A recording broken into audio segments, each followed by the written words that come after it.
Now, The Atlantic has published the full exchange of messages from a group chat in which senior Trump administration officials discussed US airstrikes on Yemen. The magazine's editor, Jeffrey Goldberg, was accidentally added to that group earlier this month. In one message, Defense Secretary Pete Hegseth shared operational details about a strike.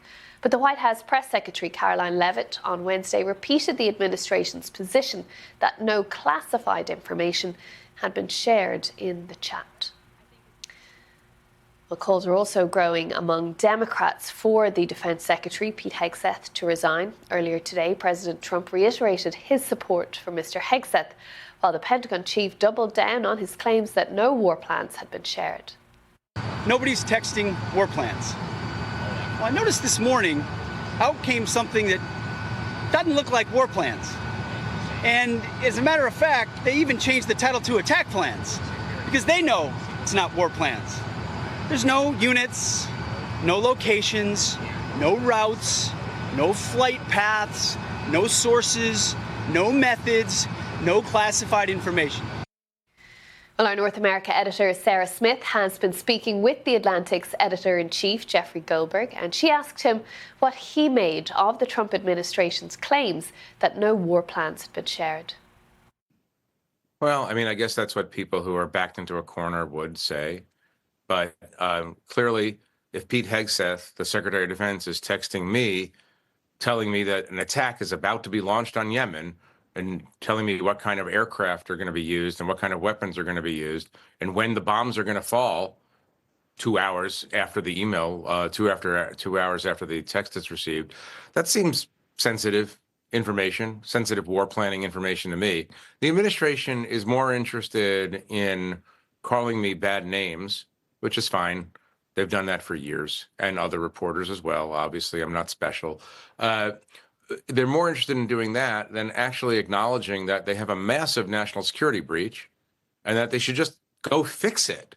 I mean, that's the point. That's the point about leadership. Leadership, you deal with your mistakes, you try to make things better, and you move on. But that's not the playbook here. Are you hearing from people inside the administration as to what the private response is, how much panic there is or is not going on within the White House? There's a widespread feeling in the White House that Mike Waltz is an idiot. That's the word that's been being used. And that there are a lot of people in the system, in the national security system, who can't believe that he had, I don't know, let's call it such poor telephone hygiene as to do this. And I mean, obviously, there's two levels of telephone hygiene. One is, should you as a national security official be doing this on Signal on your phone? And then the second part is obviously the sort of ridiculous part is like, if you're going to do it, try not to invite national security journalists into the conversation. There's a lot of people at lower levels in the government who believe that there's a double standard here. In other words, if you're you're like an Air Force captain, or you work in the CIA, or you work for the State Department, and you mishandled sensitive information the way that they've obviously mishandled sensitive information, you'd be fired, you'd be prosecuted. And there is a lot of buzz around that. It's like, what are the standards here for our leaders? And why can't they just say, we made a bad mistake, these are the punishments, these are the fixes, we're moving on. But that's particularly interesting to me, because I think that a lot of people feel that there's a level of hypocrisy here. What would we learn beyond, now that you've published the details of all the messages, what would we learn from a deeper investigation? We would learn how often non-approved apps, messaging apps, are used for sensitive conversations, right? I'm not going into this story, this conversation, thinking this is the only time any of these people have used Signal, right? If you do it once and it's convenient, you tend to just do it. So that would be one thing that you would want to know. The second thing you would want to know is how these groups are put together. Why were there no representatives of the uniformed military in this group? You initially decided not to publish the precise details about the attack plans. Right. And then today you did publish them in the magazine. How big a decision was that for you to actually make them public? Yeah, well, we spent all day yesterday. Once Donald Trump said there was nothing to see here, essentially, and once Tulsi Gabbard, the director of national intelligence, and John Ratcliffe, the head of the CIA, all said there's no sensitive information there, no classified information, et cetera.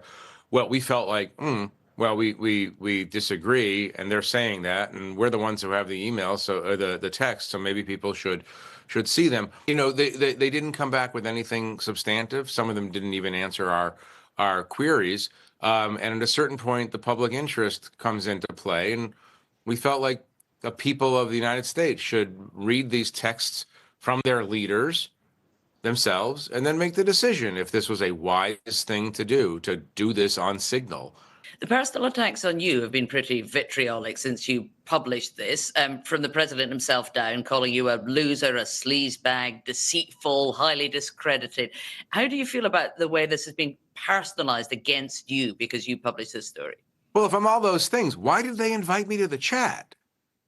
You know, I mean, what's going on here? Why'd you even invite me to the chat? Look, like I said, they say all these things. They've been saying these things about me for years. They've said these things about good friends of mine, colleagues, some of the best reporters in the business.